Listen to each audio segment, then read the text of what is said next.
everyone. Good afternoon. It's Monday. I don't know the date. August 20th. Yeah, that's what my computer's saying. Yeah, welcome to my channel. I am going to talk to you about knitting and yarn today. A little bit of design. My name is Shannon Bellum. You can find me on Instagram. I am most active there as Bellum Make. And you can find me on Ravelry as Bellum Make as well. I have some original designs in a design shop. I think I have about 14 different patterns that if you're interested in checking them out, you can check them out as Shannon Bellum Ravelry Shop, I think is what the full name is. But everything, my show notes will be over in Ravelry on a page, which will be linked below. And I have also started putting all of the notes in the box below as well. So if there's, if you're not a Ravelry member and you want to check out one of the vendors that I'm talking about, that the link or the name will be there. I won't have a link necessarily to their website, but on Ravelry everything links to websites that sell their stuff, as well as other opportunities to see what other people have made with the yarns and things like that. So yeah, so I am about a day later than I thought in recording. Yesterday I spent the weekend upstate visiting my family, and I drove home early yesterday to take care of my cat because my cat sitters were not able to take care of him on Sunday. So yeah, I came home and drove home early, got up early, drove home early, and I may have a little footage from my visit in Cooperstown, New York, which, if you're a baseball person, you know that's the Hall of Fame, location of the Hall of Fame. But it's Cooperstown, people like to say they're a little town with a baseball problem, not a baseball town. So anyway, I just was there visiting family, so I just walked around town a little bit, and I filmed some of it, and I filmed the lake. There's a gorgeous, gorgeous lake that the town sits right at the head of, and yeah, it's pretty cool. So I have been spending this week working on two projects mainly. So those are the two projects that I'm going to talk to you about today. And then I'm also going to just show you some new stuff I got and give you some exciting news. So let me start with what Martha's wearing. I don't have any FOs, so all I have are these two whips. So Martha is wearing a work in progress. This is a cardigan sweater of my own design. And returning viewers, welcome back. And new viewers, welcome to the podcast, to my channel, I should say. It's not really a podcast because it's more of a vlog. But anyway, this is the yarn from GarnStories that I won in a Instagram giveaway, and we were able to ask for 4 skeins of whatever yarn we wanted that she had in her pre-order. And I chose her DK weight, which is a really soft, squishy, spongy 5-ply superwash merino. I think I have the tag here. Yeah, merino, superwash 100% merino 5-ply. And I asked her to make the color that was going to be her surprise color for me. That's good. So she made this color called La Boom. It reminds me of, or the explosion, I guess, like fire and explosive situation, or maybe fireworks. So I wanted to make a slouchy cardigan out of it, and I didn't find a pattern that I liked, so I decided to make my own. So I have gotten as far as splitting for the sleeves, and my needle is a little too small to wrap all the way around the mannequin. So you're seeing it not as loose as it will be. So it's kind of bunched up here on the fronts as well as the back. But I believe, without risking losing needles, I'm pretty sure that this placket comes almost to the center at this point. I am still doing some increases that will create an overlap between the two plackets. So if you want to add buttons, you can. You don't have to add buttons. I am going to be adding buttons on this. Let me spin her around and show you the back. So that's what the back looks like. It's Raglan. It has this really cute sleeve detail, which will open up, and this will be a little bit looser as well because it is superwash. It will grow a bit in the blocking, and you're not really seeing the, hang on, let me show you the collar. The thing is knit all in one, the sweater's knit all in one piece, so there's no seaming. What you start actually by knitting this collar edge and then casting on the rest of the stitches onto it. It looks a little small right now. It's a 1x1 rib, and it will stretch up. It will, in blocking, it will open up a bit. So that's cool, and these will open up a bit as well. Once you get to split for the sleeves, this sleeve detail is ended. It's sorry, you can't see what I'm looking at. This sleeve detail ends. It ends right about here. I don't know if you can see that, but it'll be under the arm, so should be fine. I absolutely am so happy with the way the sleeve, the armhole looks. It's just perfect. I think it is just the right size, so I'm very excited about that. I do wish the body was a little bit bigger, so I am really hoping that the superwash won't fail me and it will loosen up a bit. But in terms of a pattern for publication, everything will be, all the sizes will be by bust measurement, by finished bust measurement, so you'll be able to figure out what size you want to make. It is going to be a long cardigan, and it will have some color work, which I haven't put in yet. The color work is going to happen around the waistline or so. So it's going to have color work on the bottom, and it's going to be a gradual working of color work. This is that's the color on the skein. So you can see it's showing a little more red on screen than it is. It's probably more in the orange hot pink family, and it does have black speckles as well as some dark deep green, like hunter green speckles, which I thought was really interesting. And the sweater, the color just reminds me of like a great color for right around, you know, like into summer, into early fall. I'm pairing it with this color right here. This is a beautiful, I think this is an 8-ply yarn. I believe it's definitely, yeah, I think I can see that there are 8-plies. Anyway, multi-plied yarn that is a purpley black, a burgundy black. And yeah, I think that should provide enough contrast for the color work. So this one here, this is a Countess Ablaze color. It's her Grant Merino 100% superwash extra fine merino DK weight. And this color is called Vlad, which I assume is, you can see it right over here, I assume is some sort of Vampirian reference.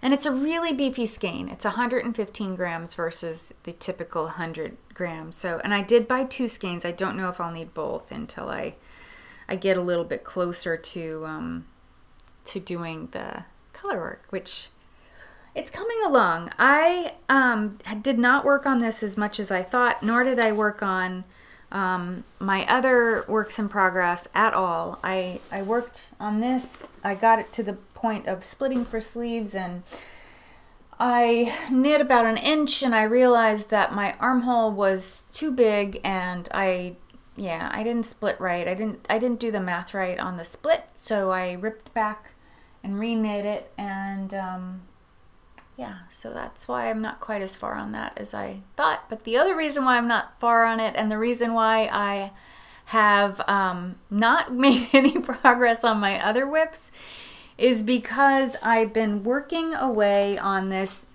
what is a new cast on from the last time that I saw you guys. Today's the 20th, 19th. Yeah, I started this last Sunday, and it is my version of Stephen West's Go-To Raglan. And I'll tell you about it. Let me show you. I am working on the rib, on the bottom rib right now. I have about 20 more rows to go in rib.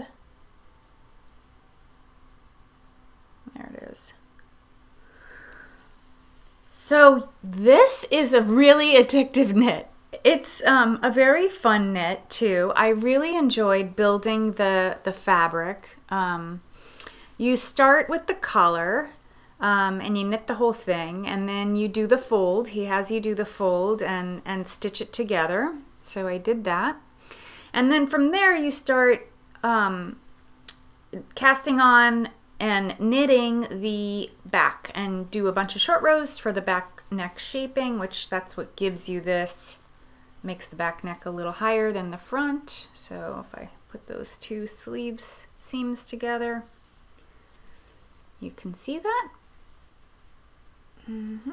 And after that, you're just marling. This is 2 strands of fingering weight held together. He called it worsted, but for me it's DK. When I knit 2 strands of fingering together, I get a DK weight. So I got a DK gauge, but I went ahead and went up a couple needle sizes. For me to get the gauge that matched the pattern, I needed to use US 5 or 3.75 millimeter. And I went up to US 7, and that increased my gauge. It got me off gauge, but he actually had a little note in the pattern saying that if you want to, if you get this gauge, this is how the sizings will work out. So I didn't have to do that math. He had already done it for us. And so I went with that gauge, and then I don't remember which pattern size I'm doing. I don't think it's really that important for you to know, but there was a size that I thought would fit me well. Yeah, it's just a really simple knit. So other than this little detail that he has, this like three stitch in a row with yarn overs on either side, other than that, it's just stockinette. It's just, you're just knitting in the round and stockinette, and the ribbing, of course. So I had a little bit of an identity crisis with this sweater. It's not showing up as bright on screen as it actually is. Like, it's a little bit richer looking. It's looking a little washed out on screen. I'm not sure why. It might be just the lighting. But what I did, let me tell you what I did, and then I'll tell you about my crisis. So what I did with this was I took all my scrap yarns. I picked 2 colors, or not, sorry, skip that. I picked the neckband color, which is another Garn Story. This is called Ikebana,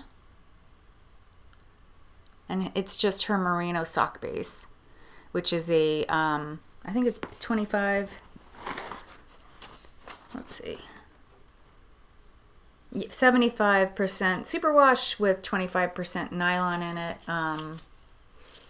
Merino socks with an X. I picked that for my cuff. For my so the pattern is written for you to do the neckband and the waistband the same color, and then you need the whole skein for that according to the pattern. You need 400. If you're doing fingering weight, you need 400 yards. So it would be 200 yards of, or say 1 skein of a DK weight. So I picked that for the trim, and then I picked for the body, in his pattern and his knit ups, he used 1 color and carried it all the way through. So I had this really sort of bland, it actually kind of reminds me of camo. It's like all the colors that are in camouflage. It's like a sandy color with army green and a deeper khaki and there's some purpley purple in there. I know that's not a camo color, but the effect of this skein is sort of that, like, see what I mean? Like, that's like very kind of camo. There we go. This is a Primrose Yarn Company color called Witching Hour, which I believe I bought last fall. I didn't have a plan for it. This is her Sophia base, which is an MCN, merino, superwash, cashmere, and nylon. I think I need to put everything in front of Martha and then cover my own face. There we go. Witching Hour. So I didn't have a plan for it. I had bought 2 skeins because I was on this sort of thing like, oh, let me get 2 skeins because that's a substantial amount and then I can maybe use that. And I think last year I was really into the 70s vibe of like taking earth tones and mixing them with mid-tones to get like, or pastels even, to get like a real 70s palette. So I think that's why I bought them, but I didn't have a plan. So I just decided, like, since it was a nice neutral that I couldn't imagine wearing on its own. I just went ahead with using it as my base color. So this is what I have left of the second skein. I'm doing really well in terms of yardage and yields. So I have pretty much held that all the way through. I took my scrap yarns and I divided them based on, I sorted them out based on color family. So just to give you an idea, this was like my green, these are my green turquoisey color family scraps. So like my little nibs and nubs, and this is my, and some tiny minis in there too. This is my purples, purple tones, like, so all the dribs and drabs of sweaters that I've made and projects that I've finished. So I divided that way, and then after I did that, I decided to limit my color choices, like limit what I was pulling from. So I limited myself to pink, purple, turquoise green, the turquoisey green versus like the bright green that's in there. Yellow, and that's it, right? Purple. So pink, purple, green, yellow. Oh, peach. I have like a bag of corally peachy colors. So that was my 5th color. So then I decided that I was going to go in a particular order. I was going to start with, let me show you the back because that's where I started. So I started with the pink and I held that together with the camo color, Witching Hour. Then I went to purple, then I went to green, then gold, and then the peach, the peach really blended in this first section. It really blended with that Witching Hour. Then I went back to pink, purple. So you can see pink, purple, green, gold, and then there's the peach color down there, right there. Then back to pink, purple, turquoise, gold, and then I stopped. I got right to here, right to this part. I'm going to turn it around upside down to you so you can see. So I got to this gold color right here, right after the turquoise, and I looked at the whole thing and thought, I don't know. You know, my crisis first was that I don't think I'm going to wear this. I don't really know if this is me. I think it's very pretty, but I can't imagine me wearing this very much. So this may end up being a Christmas present for someone. I'll figure out who. I'm not sure what I'm going to do with it yet. The other thing that happened was that I had stopped using, I was worried about the yield of Witching Hour, so I decided to mix in another color, like to just take Witching Hour out for a couple bands of color, just so that, to stretch it. because I was a little worried, according to the yield of the pattern, that I would not have enough. So I did that. The first time I did it, I think, was in this purple here, and then this next time I did it was here where this pale pink is, and that I felt like was a mistake. I got a little nervous after that. I was looking at this from about there up, and I was thinking, don't really know if I'm gonna wear that. I wish it was off the needle so I could throw it on Martha. I think you'd see it better. But next time I will have.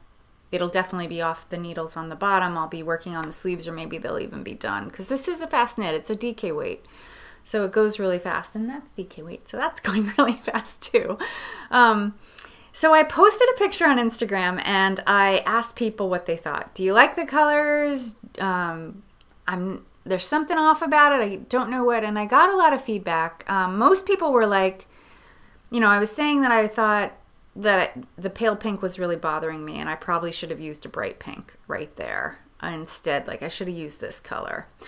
My original plan, this color right here, this is Sorry Not Sorry from Hedgehog Fibres, and I was planning to use that for the sleeve cuffs, because that's the way that Stephen wrote the pattern, where you have one color for your neckband and waistband and another color for your sleeve cuffs.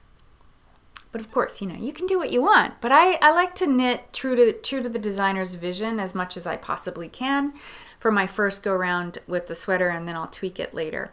Because I feel like I learn about the designer and their design process by doing that. So, and I don't know why, I just, well, human interactions, human relationships with other humans, and with aesthetics is just something that always has interested me. So I wanted to be true to his pattern. But some of the feedback, one of my Instagram followers said to me that she thought, and because I was starting to say, like, comments back to people, that I thought I was going to rip out to the light pink and put in a bright pink, and then I wanted to put in a brighter turquoise here. Something kind of like what you see popping in right here, that like mint. That's a mini skein that I had, that I had like dribs and drabs of, because I had used it for something else. I'd used it for a sample knit for one of my patterns, and I really love it.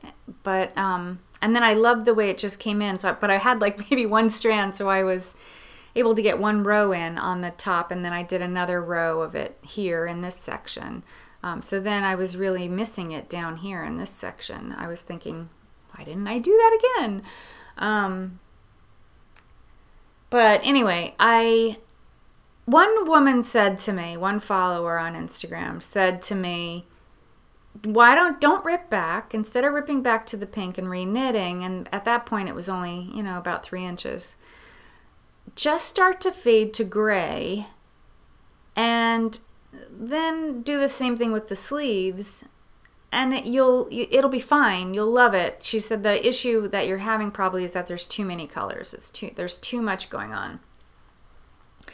So I thought about that, and I ended up not knitting on it for about 5 days or so, and I worked on this instead. And because I literally I couldn't put this down. This was like, building this fabric and putting those colors together was so much fun. It was just like such a cool creative process, and like I said, the pattern didn't have much thought, so like being able to pull from the bag and figure out what's going to be next and all of that was just so much fun.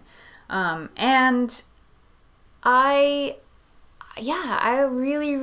probably just, if I hadn't taken a real close look at it, and what I did was I got a second needle and I put it on the form, and I checked out the way it was laying on her, how the colors were laying out on her form, and then I was seeing how much longer I wanted to make it, and I realized I only had about 5 inches to go before the rib at the point that I had stopped, and so that meant I was only going to get one more repeat. Yeah, so that was my identity crisis. But in leaving it sit for that many days, that gave me time to sort of think through what that one follower had said, and then all the other comments about how much people really liked it. And I was also coming to the terms with the fact that I wasn't going to, maybe I could just put it right there, lay it on her. I probably wasn't going to wear it anyway. And that I probably need to make myself a version that's not so rainbowy. And since it's such a fast knit, I was like, well, I could probably do one that's like, maybe I stay more tonal. So like maybe it's blues and greens, you know, it's not like 5 different colors that are, you know, contrasting so much, because these colors end up being pretty high contrast with each other. They're not in the same color family. So if I stayed in the same color family, or maybe like shades of gray with a pop of one color instead of doing like multiple pops of color like this. So I started to think, you know, I'm probably, if I'm going to wear it, it's not going to make a difference whether that pale pink stripe is in there or not. And maybe I should just finish it as is, and take into consideration the thoughts that the one follower had about gray. So what I decided to do, I knew I had kind of a scrap of, you know, a couple hundred yards of a grayish blue. So I decided to put it together and make that the bottom ribbing. So instead of fading out, so remember I stopped right around here. So instead of fading out, I popped in another bright pink. I used up the rest of this. I think it's an Undercover Otter mini that I had. I don't remember the name of it. It's like bright pink with like a saffrony yellowy, cheese doodly yellow color in it. So that's all one color, one skein. And yeah, so I decided to pop in another bright color, which I think really works. I think it looks good. Let's see, let me turn her. There you go. And then it'll end up, well, I'll have about 5 inches of this, maybe a little less, maybe like 4.5 inches or so of this like muted toned down blue. This is kind of like, I would say it's like a denim-y blue, but mixed with that witching hour, the camo of the witching hour, it ends up looking, there's a lot of gray, shots of gray in there, which I think are going to be really nice. Then what I'm going to do for the cuffs is use the Ikebana on the cuffs. And so you get this splash of autumny orange there, and then you'll have it again on the sleeve cuff with this ending with this denim-y blue. And I think for me it makes it more wearable, like for me to wear it. Yeah, I don't know. Anyway, that was my journey working with the Go-To Raglan. It's a very well written pattern, of course. Stephen has a lot of experience, and he has a lot of support around him, of course, with his pattern writing. And what he did, what I really noticed in this pattern, was that he left a lot of he put in a lot of sub notes, I would say, that left it open to your creative input, which I enjoy. Other people might not like it so much. There were points where he was saying, you could do this, or you could do that, or you could do this this way, or you could do it that way. And that, I was like, oh, this is cool. I like that he's, you know, throwing out options there, because it really, you know, it makes you want to kind of go back and re-knit another one, because then you're like, oh, let me try this other, you know, alternative that he brought up and that he mentioned. So yeah, interesting and fun knit. I really am enjoying the process of building the fabric. I think, you know, because I've said it before, I'm a process knitter, and I like that process of making the fabric. I like watching the fabric grow. And the only other thing that was a little bit nerve-wracking about knitting this was that I noticed on Stephen's pattern that he made the sleeve stripes match the body stripes. So I was trying to be very mindful as I went past the split. I split just after the end of the purple stripe here. So I was trying to be very mindful of the choices I was making, and making sure that I had enough of that particular yarn to do my sleeves too. So I was ending, you know, maybe a little quicker than I would have, because I didn't want to, you know, I didn't want to run out of yarn when it came to the sleeves. But then I started thinking, I was like, you know, like when I did this one down here, I used up what was left, like whatever was left, I just knit the whole thing. I have some of it here in the back, on the back neck. And it came across to the front a little bit, just in the way that, you know, the short rows were going. And I thought, well, if my sleeve makes it all the way down to there, like he put really, really long cuffs on, like on the pattern. I'll have a picture. I'll put his picture. I probably already have done it. I put a picture on screen of what it looks like. So he had very, very long cuffs, and I was thinking, well, when I get tired of matching the stripes, I'm just going to start knitting cuffs. And then I also thought, well, the way that I grouped the, you know, my color scraps, there's a lot that are similar colors. So if I just kind of do a similar color, it'll look okay, you know. So that was, once I decided that, I was a little, you know, less uptight about whether or not I used up a color. And the other thing I just want to say about knitting this is that it was super satisfying to use up the rest of a skein. It was just, I don't know why. I don't know why it's so satisfying. But, I mean, clearly I have a whole lot left. I have many, many more scraps of yarn than this would use. I really wasn't a good judge of what, you know, I didn't judge well how many repeats I would have of the stripe pattern that I was making. And I wasn't a good judge of how much of the scrap yarn I would use, even though he gives you an amount. And I guess if I really wanted to know, I probably could have gotten into my, you know, gotten out my scale and weighed everything and made sure that, you know, oh, I have this much, like, let me divide evenly. But I didn't want to be that, you know, that particular with the way I was knitting it. I just kind of wanted to do it. So yeah, anyway, let me know your thoughts. It's looking really washed out, but maybe in editing I can fix the colors a little bit. But also I can also pop, if I can't, I'll pop pictures on of it, my Instagram pictures, which show the colors a little bit more accurately, especially the one that is right by the, the first repeat. Once I did the first repeat, it's really pretty, I think. All right, yeah, so that's the Stephen West Go-To Raglan. Okay, I have some new acquisitions. I got the last of my Tits Out Collective by Countess Ablaze. I got the last of my skeins. It's the one that Stitch Together Studio did, and if you're a returning viewer, you know she's one of my favorite dyers. She just speckles so well.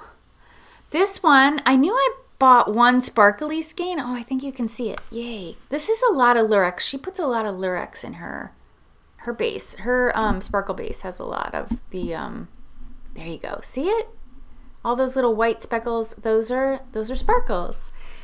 So when I was getting in, since this is the last one that I got, when I was getting in all of my other ones, I mixed up who I bought the sparkle from, and I got this skein from Molly, I think it was Molly Klein Designs, and I thought, didn't I buy sparkle?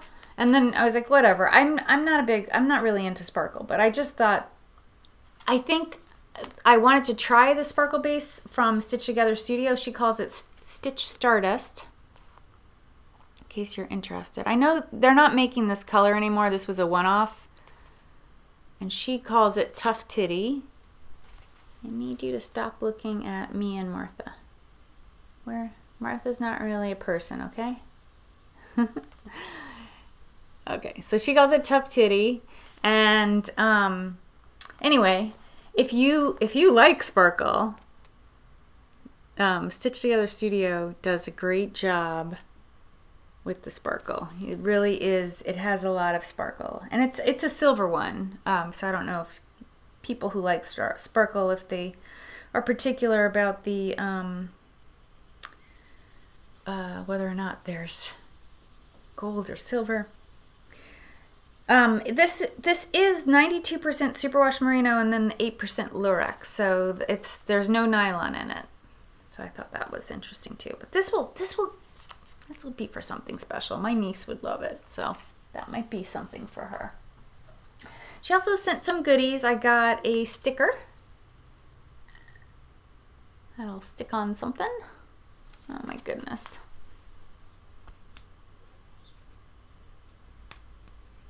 There we go.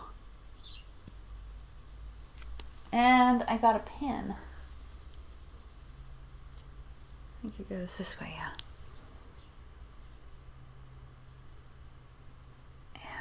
There you go. She's a U.S. dyer in Iowa. So that was my only stash acquisition. I made a trip to Long Island Yarn and Farm earlier in the week on Monday. It was pouring rain here, and Long Island Yarn and Farm is about a 2-hour drive from me. I needed to go out to East Hampton though, which it is on the way to East Hampton. So I drove out to the Hamptons, and I did what I had to do out there on Monday morning. And then on my way back, I made arrangements to stop at Long Island Yarn and Farm. And if you remember, I had used Long Island Yarn and Farm's yarn in my Nechamah shawl, in my original Nechamah shawl, which I don't have here with me. I'll pop a picture on screen so you can see what I'm talking about. I used for the center triangle and then the top part of the wings that go out this way, I use Long Island Yarn and Farm yarn. And Tabitha, the owner of Long Island Yarn and Farm, saw the design and asked me to stop by so we could chat a little bit. And what she wanted to chat about was me making some designs for her yarn specifically, that she would then own the rights to distribute the patterns. So she gave me some yarn to play around with, and I wanted to show you what I got. I absolutely fell in love. I don't know why. I fell in love with this skein right here. This is a fingering weight alpaca silk blend. It's so beautiful and soft. I just, you know, she had it unskeined and hanging like this. And I'm not, I mean, I guess, yeah, I can wear it. I was talking to her a little bit about color work, and she was excited about the idea of some color work things. So I now need to, my next step, I haven't done this yet. I'm a little remiss. I should have probably done this earlier in the week. I need to make some swatches and just come up with some design ideas and send them out to her and see if she likes them. And then from there I would knit the samples. And she's really hoping that I have one done by Rhinebeck. It's possible. It's possible. I think the other one, not this one. So I also picked a beautiful deep plum color in fingering weight to go along with this. She calls this beige citrine. So to go with it for the color work. Now the purple has a little bit different blend. It is only 65 alpaca, 10% bamboo, and 25% superwash. So that's interesting too. So I'm going to swatch this alone. I'm going to see how much it grows, because I know growth is a problem. This may end up being a shawl rather than a sweater, a garment, or I'll make a very drapey garment. Not really a poncho, but something with sleeves, but something a little drapier. It's very expensive yarn though, so it's important to keep the yield down. So I have all those things to think about with this yarn, but it's really nice. I really loved it. I just kept going back to it. I was looking at all her samples and I just kept going back to that. So besides that, and I've told you a million times, I'm not into sparkle, but this isn't for me. This is for you.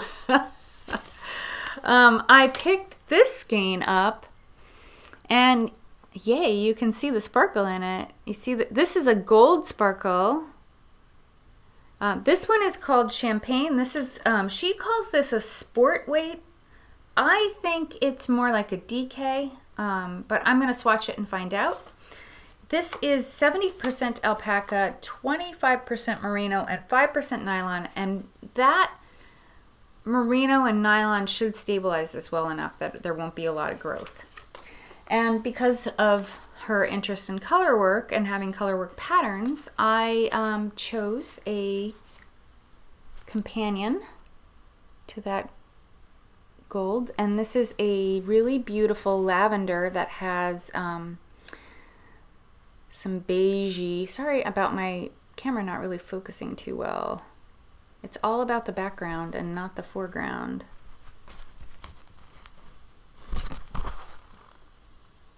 There you go. See, it has a little bit of beige flecks in it, and it's got some depth of the lavenders. I'll just leave that there and put these together. There, see? So that'll be the sweater.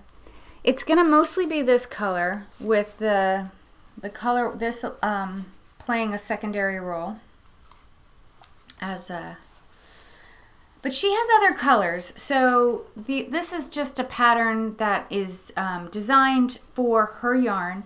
And certainly if you were interested, you could do other colors. These ones aren't quite as expensive, so I'm thinking of doing definitely a garment out of these two. It won't be just a 2 skein project though, unfortunately. It'll probably be a 4 or 6 skein. Yeah, the put up on this is 200 yards.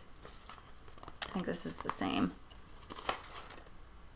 Yeah, this is a alpaca silk wool blend. So 50% alpaca, the purple, 20% silk, and 30% merino, where this is a 70-25-5. So yeah, I think I'll be able to get through I'm thinking about a not cropped, but like just to the high hip. Instead of this particular sweater that I'm making will be long. It's gonna go past the low hip area, like past your buttocks, or ending just below it. Like probably about, I think it's gonna be about 20 inches from armpit to the bottom. Where this one I'm thinking will be much shorter. It'll probably be more like 12 or 13 inches and end right about here, right at the high hip, to keep the yield down. Because this yarn, it's micro milled, and it's from Tabitha's own animals, livestock, as well as I'm sure she's pulling in other, she does a lot of shearing, so I think she pulls in from places where she shears. And yeah, so it's more expensive than the indie dyed stuff because of that. So these skeins are in the 30s. So it's going to be important to keep it, try to keep the cost of the entire thing, the entire sweater, to be around $120, $150. So that's the goal. But I'll keep you posted. She welcomed me sharing on my social media. So yeah, so I'll keep you posted on how it's going. I have a really good idea for how this garment is going to knit up. Well, not how it's going to knit up, but I have a good idea of what I want the design to look like. So I'm feeling really good about it, and I'm ready to go with this. And this one will have to wait a little bit as I sort of think through. I think once I knit a swatch, I'll have a little bit better idea of what I want to do with it. But I don't know, a colorwork shawl could be nice, right? Could be pretty. I mean, I wish you could feel them. Feel TV, feel them. I wish you could feel them because they're so soft and supple, just so beautiful. So yeah, that's it for me today and this week. I hope everyone enjoys your week. We're getting to the end of summer. We're actually having kind of a little bit cool stretch right now. I don't think it's above 70 today, and it's gloomy out again. Northern New Jersey, gloomy weather. Anyway, please subscribe if you're not already a subscriber. It'll really help my tiny channel grow, and like the video. The more likes I get, the more the YouTube puts my video in front of other people. And also comment. I comment back to everyone's comments, and yeah, tell me what you're thinking, what you like, what you didn't like, what you think I could do better, all of that, anything you want to talk about. I welcome comments. So yeah, take care. I'll see you next week.